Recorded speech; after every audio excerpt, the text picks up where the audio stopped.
Hello viewers, তোমরা সবাই কেমন আছো? আজকে চলে এলাম অতি প্রচলিত সরষে ইলিশের একটা রেসিপি নিয়ে। এর জন্য মাছটাকে কেটে ধুয়ে ভালোভাবে পরিষ্কার করে নিতে হবে। তার মধ্যে আমি দেব হলুদের গুঁড়ো, লবণ। দেওয়ার পর ভালোভাবে মাছটাকে মাখাচ্ছিলাম, যাতে প্রতিটা মাছের পিসই ভালোভাবে হলুদ নুন পায়।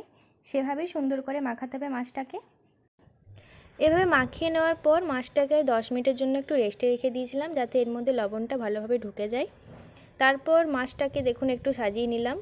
তো যাই হোক, কড়াইয়ের মধ্যে গরম সর্ষের তেলে ইলিশের প্রতিটা পিস আমি ভালোভাবে ভেজে নিই। ইলিশ মাছ খুব একটা কড়া করে ভাজার কোনো দরকার হয় না, এতে ইলিশের স্বাদটা নষ্ট হয়ে যায়। তাই একটু মাছটা কাঁচা কাঁচা করে ভাজতে হবে। কাঁচা মাছ কখনোই খুন্তি দিয়ে এভাবে নাড়াচাড়া করবেন না, কিছুক্ষণ ভাজার পর উল্টাতে হয়। তো এখানে এই জন্য আমার কয়েকটা মাছ ভেঙে গিয়েছিল, তারপর আমি বুঝতে পারলাম আমার ভুলটা কোথায়। এরপর মাছগুলোকে ভালোভাবে ভেজে নিতে হবে এপিট ওপিট করে। মাছগুলো প্রায় ভাজা হয়ে গেছে। ব্যাস, এই কটা মাছ হলে আমার ভাজা কমপ্লিট। এগুলোকে আমি ভালোভাবে প্লেটের মধ্যে তুলে নিচ্ছিলাম। দেখুন মাছের সাইজটা কি সুন্দর, আর দেখতেও কি সুন্দর লাগছে। ইলিশ মাছের গন্ধ, আর বাইরে তেমন পরিমাণে বৃষ্টি হচ্ছে। দেখুন মাছগুলোকে আমি নামিয়ে নিচ্ছি। এরপর মা রান্নাটা করবে সরষে ইলিশের। মায়ের হাতের স্বাদ খুব ভালো লাগে। সর্ষের তেলের মধ্যে কিছুটা পরিমাণ কালো জিরে, শুকনো লঙ্কা ফোড়ন দিয়ে পেঁয়াজটিকে ভালোভাবে ভেজে নিচ্ছে মা। এরপর পেঁয়াজের সাথে সাথে কিছুটা পরিমাণ আদা রসুনের পেস্ট দিতে হবে। সর্ষে ও কিছুটা পরিমাণ মগজদানা ভালোভাবে মিক্সিতে পেস্ট করে সেই বাটাটাও এখানে দিয়ে দিচ্ছে।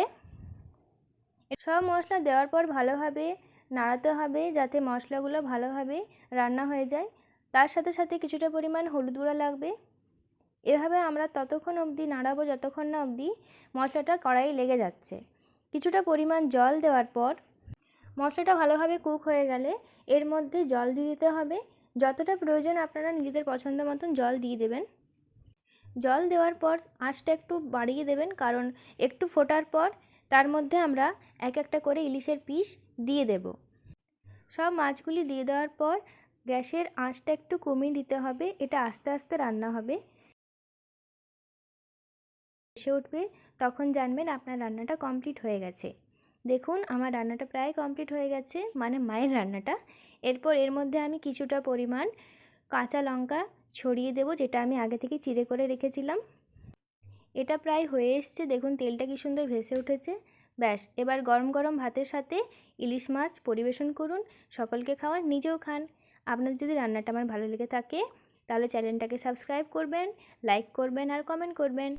টাটা।